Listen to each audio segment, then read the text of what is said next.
Today I have a review of the Syllable Bluetooth in-ear headphones.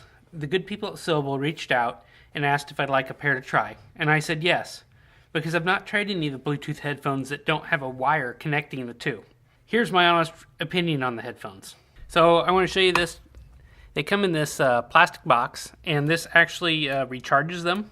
It's got these magnetic mounts, and you can see LEDs there that show the charge level of the box itself.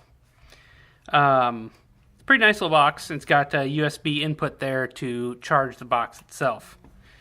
Here's the packaging it comes in. It's just a standard brown box, basically. Inside, you get like a quick manual. You get new ear tips and hoops, and they're in all one piece.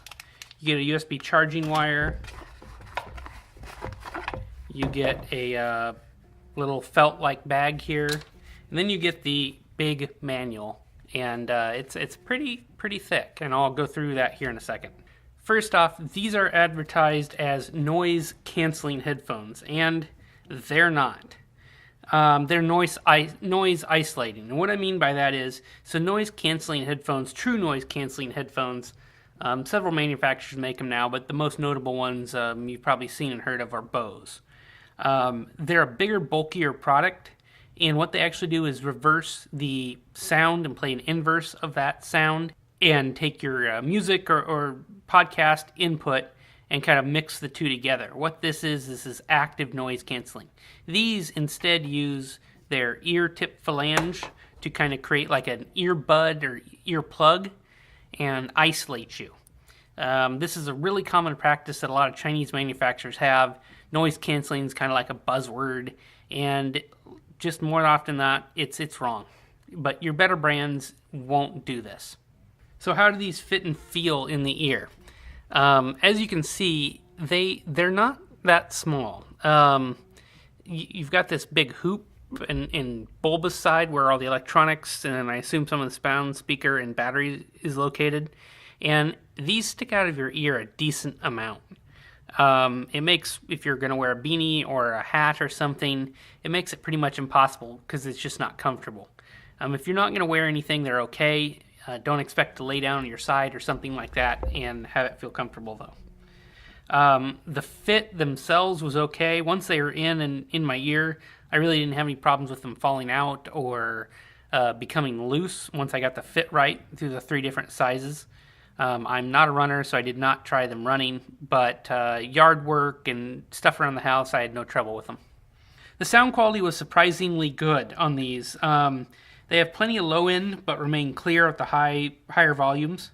Spoken word was clear, and it was easy to understand. I had my phone in my pocket most of the time and had no range issues with either headphone. Things were crisp and clear as far as interference goes. For the price, I'd say the sound signature is where it should be.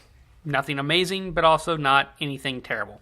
So let me show you how these charge, because that's kind of one of the neat things about these. So each headphone has 2 little gold contacts on the bottom, and they line up with the case, these 2 little gold contacts, and you just snap them in. And you've got to kind of get it right. You've got to kind of finesse them a little bit. And actually, left goes on this side, right goes on this side. They kind of click into place once you get it like there. That one clicked in place, and now they're both clicked in place. It lights up and shows blue, and they charge. It's a little finicky, though, especially with how these ear tips are designed. You've just got to get them just right. So that's kind of a bit of a pain. Honestly, micro USB port would probably be easier, but this does work. This lid, I should say, is magnetic, so it keeps it shut.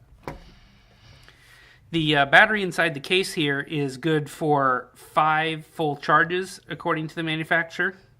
I haven't been able to test 5 full charges, but I expect that'd be close.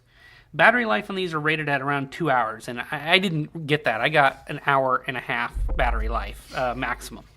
One time I even had an hour battery life. So I wish that would be better. So all the manuals are in multiple languages. Here's kind of the quick procedures to pair, and that was okay. It's kind of strange that all the words were in English, but the pictures of the iPhone here were in Chinese as well. How these work is you pair the left headphone, it's kind of the master, and then you kind of turn on the right and it syncs to the left.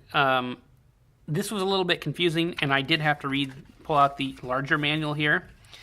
And this larger manual tries really hard to be good, but it lacks some information like charge time and how long you should expect to get battery life and some stuff like that.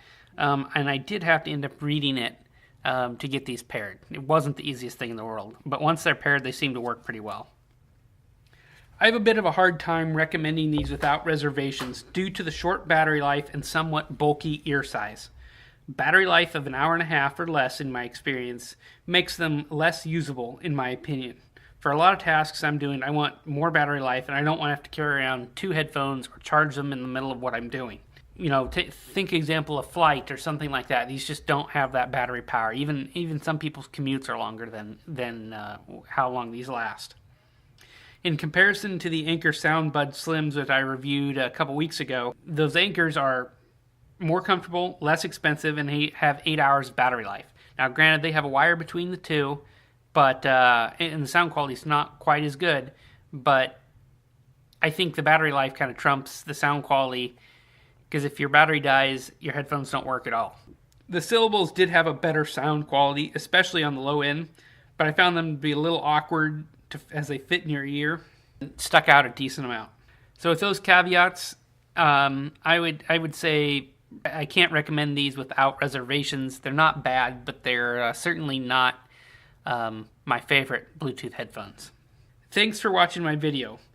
If you like it, I'd appreciate a subscription to my channel and a like on this video. Thank you.